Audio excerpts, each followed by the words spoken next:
expire. If it's really good and it's working, the legislature needs to take it up and enact it as law. I don't think we've ever stopped to look and see what do we have right now and is that working. So streamline that regulation process so that there's a sunset provision and we can start to move some of the duplicity in the regulatory environment, and also the B&O tax rates.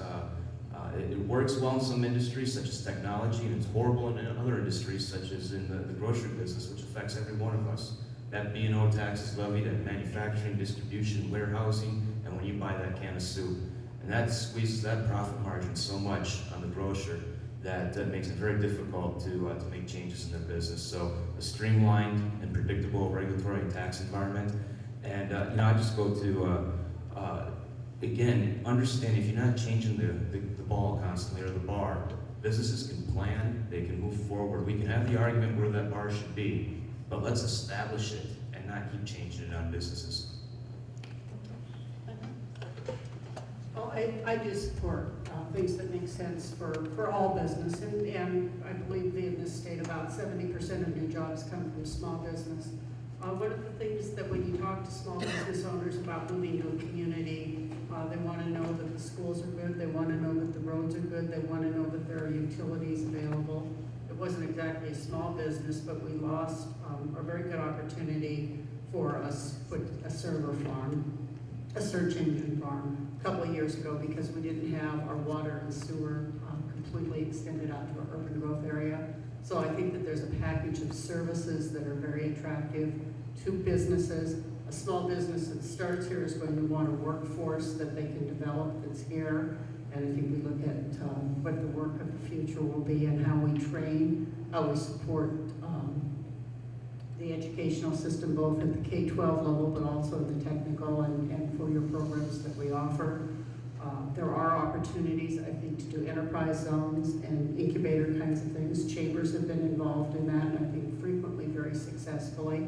And I would like to provide as much support as we can to those local groups that are doing that kind of activity. I also think it's very important for us to look at, there's state regulations and there's local regulations. And if we can kind of get to yes on which set of regulations are going to be the predominant ones, it offers additional opportunities for small businesses to decide to stay in one location and not relocate. Drew, 1 minute. Yeah, so over the course of this whole campaign, but especially in the last few weeks, between myself and campaign volunteers and campaign staff, we've talked to a lot of businesses. And really what drove this one, going back to the regulatory environment, was a discussion with Taylor Shellfish, one of our largest employers in this area. And I'll pass this down so you don't look at it and bring in any unauthorized notes or anything, but this is a diagram of the number of regulations to get a new shellfish farm. And you can't read it from there. Well, guess what? I can't read it from here. That's how much is on this page. And it's ridiculous between the federal, the state, and the county what you got to do. And was it any wonder why they went and opened a mussel farm in British Columbia? We just lost jobs. We lost on our economy here. So we need to streamline this regulatory environment. It's killing business. It's killing our economy. And we're not going to move forward until we get a handle on that. Well, I've not studied this, but a lot of this is on the federal level. And what I would suggest, and what I have been on the record as saying for a long time, is my interest in being on the Natural Resources Committee is that we need policies that make sense. There are some people that say, the solution to everything is to get rid of regulations. Well, some of us lived here when the air was so dirty that our mothers couldn't hang their laundry outside because it got too dirty from the air. And there was a time when all the shellfish in Oakland Bay and our adjacent areas was dead because the pulp mill was running on the waterfront in Shelton. And we have quite a different area right now. And I think that I would not want to see a lack of regulations that would put the shellfish industry out of business. But I also don't want to see regulations that are so onerous that other businesses cannot start up and continue to operate. So I think it's a complex and thoughtful discussion that we need to continue to have. Thank you. Lynda, I'll ask you to answer this question first. With state transportation budgets strapped, it may be 20 years before a Belfair bypass can be realized. Is this acceptable? And if not, what would you propose to improve that timeline? Well, I think that there's probably already a fair amount of discussion down in Olympia that has happened over the last couple sessions. I have heard tell that there's going to be some sort of proposal for perhaps some type of voter-approved package of projects. I don't know enough about that to feel like I'm well informed on that, but I do know that we have kept the Belfair bypass alive. And that had to do with a lot of good work by our current legislative delegation that went in and made sure that there's now enough money to complete the environmental reviews and I believe the acquisition of the right-of-way. Now, one of the things that I'd like to do to keep the Belfair bypass alive and a whole lot of other local projects that I think are very good is to look at ways that maybe medium-sized governments can do medium-sized projects. Some of our tiny governments can't do any projects, and some of our projects are so big that it really takes the state. But I think throughout the state, and certainly the Belfair bypass is a good example, and so is the reconfiguration of the Johns Prairie intersection, as well as a couple other choke points getting up by the airport in Kitsap County. There are a number of those projects that I think could be engineered through county public works departments and private contractors. Looking at the Belfair bypass, there might be as much as a 40% saving on the construction of that road to do it using that alternative theory. And that gives us the same road, only it has a 10-foot wide bicycle and walking path next to it that it doesn't have with the state. Look at that project. So I think there are some ways that we can get together and provide opportunities to get some of these built and not just give up because there is X amount of dollars right now. Drew, 2 minutes. Well, as I said, when we had the question regarding committee assignments, I believe we need to redefine the Department of Transportation, because here's reality. Belfair bypass isn't going to happen the way the DOT has its priorities right now. When I first came out here, courtesy of the Navy in 1994, there was talk of a Belfair bypass. Well, here we are, it's 2012, and we're talking. So it's going to take leadership to get it done. We need to form regional coalitions in the legislature with the surrounding counties, and push this forward. But first and foremost, we need to redefine the DOT and give them defined, measurable goals. They had those in 2000 when the Blue Ribbon Commission was established that gave specific priorities to the DOT, congestion relief, rate mobility, and those were measurable. In 2006, the state Senate had a bill that took away those, and they added in these nice feel-good terms like the movement of people is the priority of the DOT. Well, what does that mean? Subsequently, half the transportation dollars in this state are going towards sound transit that moves less than 3% of the people. Guess what? Belfair bypass is low on the list. So we need to redefine DOT. I also support ending charging ourselves sales tax on DOT projects. There's an 8.9% inflationary rate on every project right now. So let's get rid of that. I find that ridiculous. Those are some key things that need to happen before we can even begin to move the Belfair bypass forward. And it's going to take leadership. And I know all 4 people sitting up here are committed to making that happen. It's going to take demonstrated leadership, though, to move it forward and working with different coalitions. Thank you. Lynda? I don't know that I have a whole lot more to add to that. I agree with Drew. I think all of us want to move this project forward. I do think that I have the demonstrated experience and leadership to contribute to that process. I have a lot of years of working and getting approval of projects for local government, both cities and counties in Washington State. I have a lot of experience working with the Transportation Committee in both the House and Senate, and I'd like to have an opportunity to be a member of those committees and continue that work. Thank you. Drew? Well, I think it's fundamental to the economic viability of this region, to numerous industries, to get that project done. And when you take a coalition of business leaders in this area that say this is threatening our way of life and our business, I think that has an impact. It better have an impact. If it doesn't, then we got bigger issues in Olympia. But it's bringing those people together and, again, forming the coalitions with other legislators in the surrounding districts. And you can look at, I believe in Milton, I might be wrong, on Highway 167, I think it is. They have the exact same issue. They've been talking about needing to widen that forever, and it hasn't happened. And meanwhile, what does DOT do in conjunction with the city of Seattle? Tear down the viaduct, build a north-south highway, reduce it by a lane, and what's that doing? Let's get this done, and let's hold them accountable. Thank you. Drew, I'll have you answer this first. It is a three-part question as well. In tough budget times, there are always proposals to privatize state services. How specifically do you feel about the state support of our state parks, given the Discover Pass is not bringing in as much money as expected? What about prisons or other services? Okay, so privatizing. On the surface, I'll say this, that if there's something that we can do at the same quality or better at a cheaper price, then that's where it should be. And whether that's within the state or outside the state government, not outside the state of Washington, outside the state government. There are exceptions to that, and I agree with what Kathy Haigh said earlier. I don't support privatizing things like prisons. Public safety, education, protecting the vulnerable, those are key, fundamental items that we need to do as a state. But the park system, you know, that's we need to promote our tourism.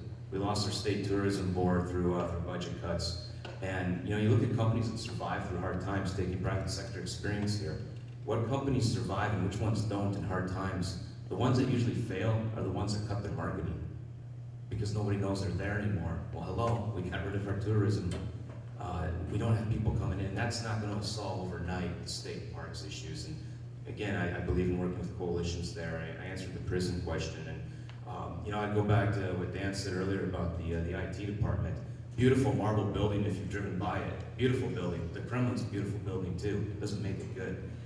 The IT department charges 6 to 7 times what the private sector can do for IT backup is what they charge the state agencies. Why are we doing it? We need to ask these questions. So I support taking a hard look at these items, and if we can move them to a cheaper private industry, then that's where they need to go, and certainly keeping them within the state of Washington. Thank you. Lynda? Okay, I never thought about in the whole course of this campaign, I'd never thought about the Kremlin. Thank you for introducing a new element. I gotta tell you, I guess what I would say is I think there are some opportunities to privatize.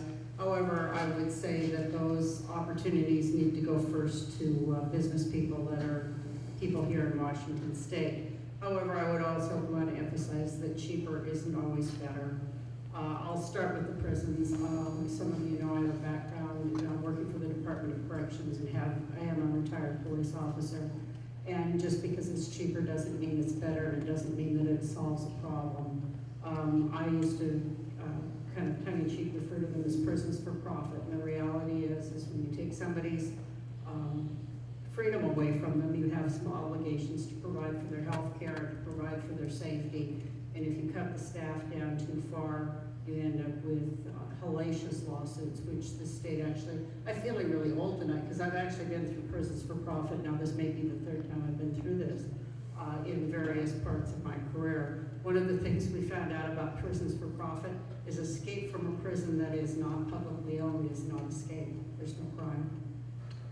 That's a problem, because that person was in there to begin with in the first place. So, are you holding up the stop for me, or are we done? Sorry. I also think that I want to be very sensitive on the parks. The parks are an important asset that are owned by all the people of the state, and they are for tourism, but they're also something for all of us to enjoy, whether you have a lot of money and can afford to go to a resort or not. I think our parks have some value in terms of how we live and where we live. I do want to look very closely, though, at how cities and counties can partner with the state to reduce costs across the board for everybody involved. That's the stop. Drew? And again, just to clarify, when I started off my comment on this question, I said if we can do it at the same quality level or better. I didn't say at a lower quality level, so I want to clarify that. And when I also say putting it outside of the state, I'm talking about outside the state government, not outside the state of Washington. So I don't support shipping things out of the state. I'm referring to outside of the walls of the state government. And so I just want to clarify those points. Thank you. Thank you.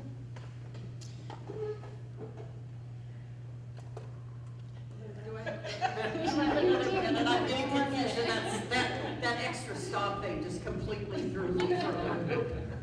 Well, I do think that there are opportunities for all of us to look around and see what we can do better, what we can do for partnerships. And, you know, every single tax dollar is important. And none of it should be thrown away, it should not be treated frivolously. It is important that we all work across the aisles on looking at how we do services and how we approach our future. The idea that we would take every tax dollar and view it as a real resource and maximize its value doesn't necessarily mean that you're going to be privatizing, but it also doesn't necessarily rule that out. And I just think it's a thoughtful, broad-based approach. A lot of us have said government has to reset itself. These last couple of years have been a shock to those of us who are used to things kind of going down and then things rebounding right away. We've had to look at new ways to do things in local government. We've done that here in Mason County. It has not been without pain, but it has been moderately successful, and we do have a healthy cash reserve, and I think we can take those lessons to the state. Thank you. So we just have quick 6 questions for the candidates. You each have a red oppose and a green support. Where's the yellow need more Sort information? of a Same sign would be red for no and green for yes. You will have still 2 minutes closing statement, so if you feel that you need to explain any of the answers, then you have that opportunity. So the first question that I ask all 4 candidates to answer, just by indicating your green or red card. Number 1, would you support a tax increase to fund education?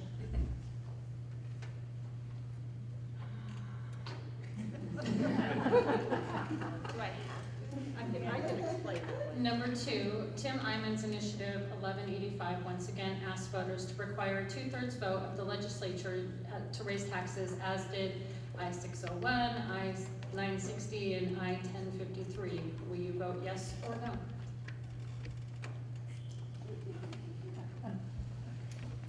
Number 3, would you support a proposal to allow for private competition in Washington State's run workers' compensation system?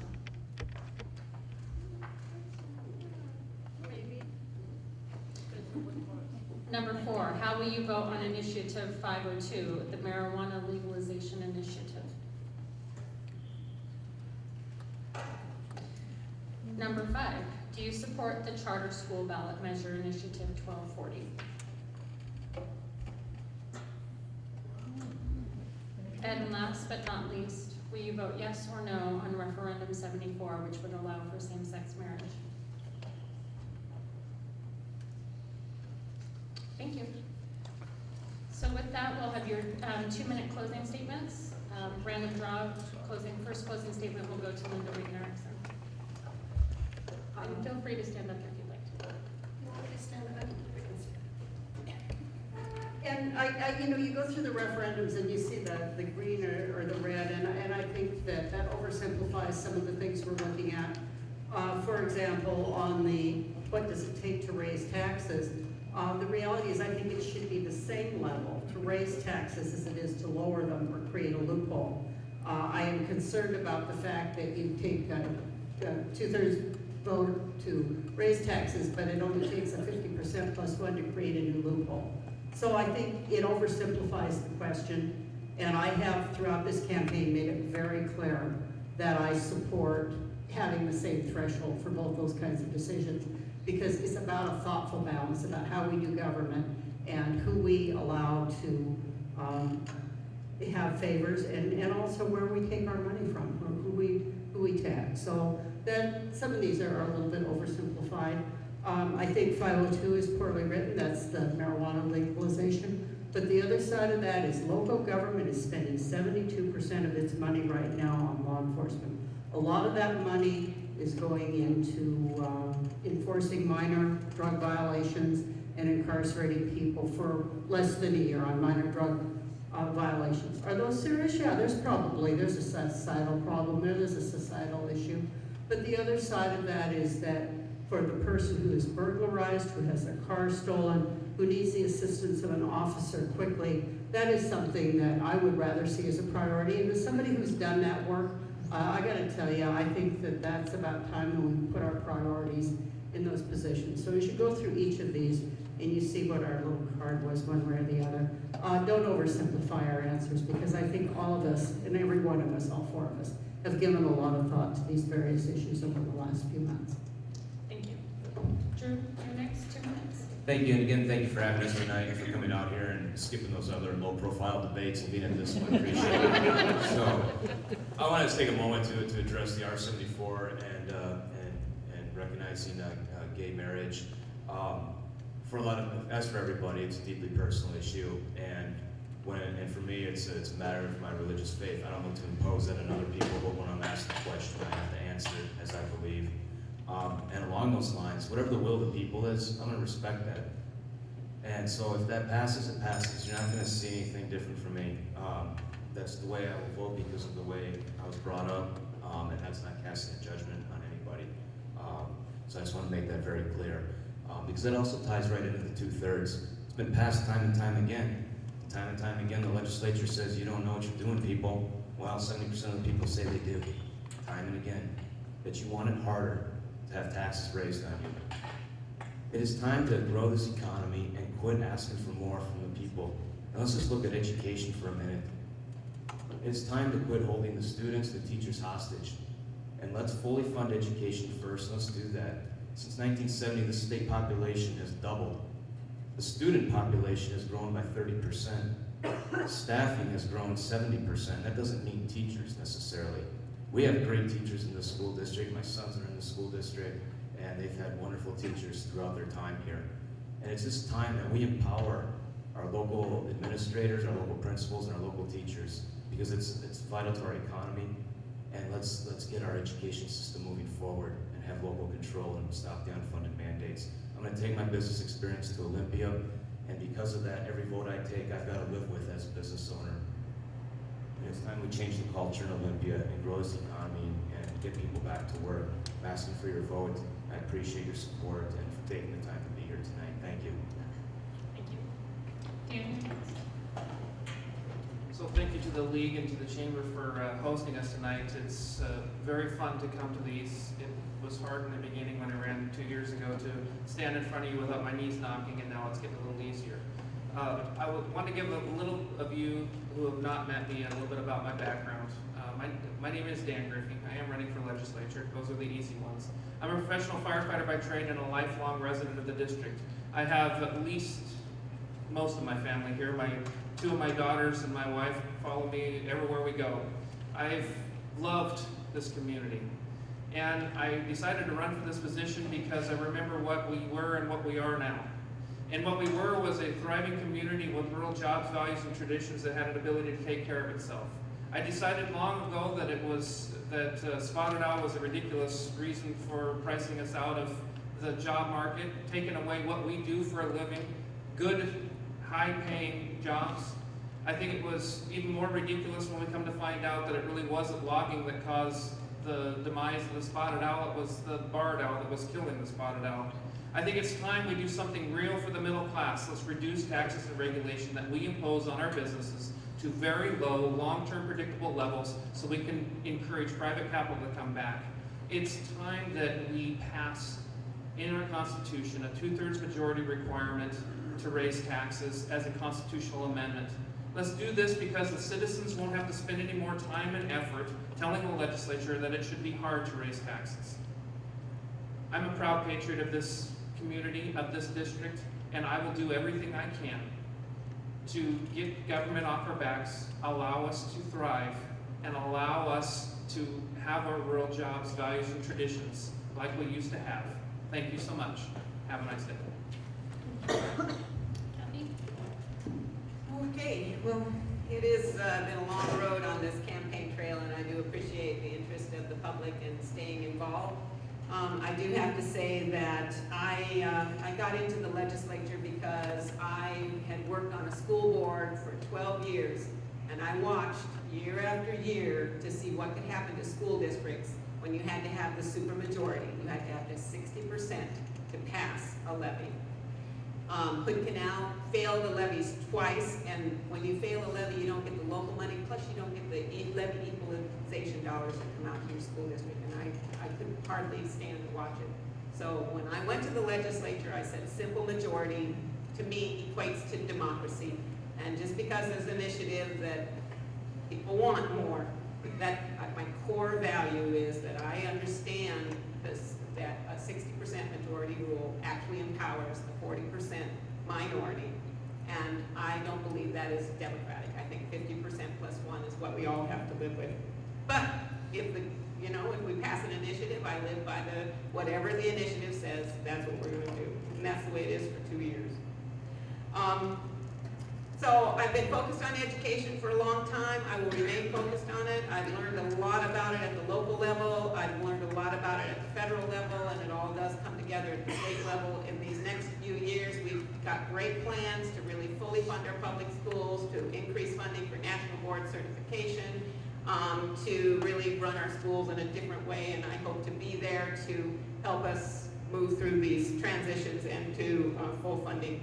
But I don't want to forget about the whole community. I think it's important that whatever decisions I make, really look at having safe and affordable housing for everybody, having access to health care for everybody, strong schools, early childhood support for families with young children, as well as good training so people have the skills and knowledge to get the jobs they need. Thank you very much. Thank you. With that, we'll take a 5-minute break. After the break, County Commissioner candidates for District 1, Denny Hamilton and Randy Netherland will join us up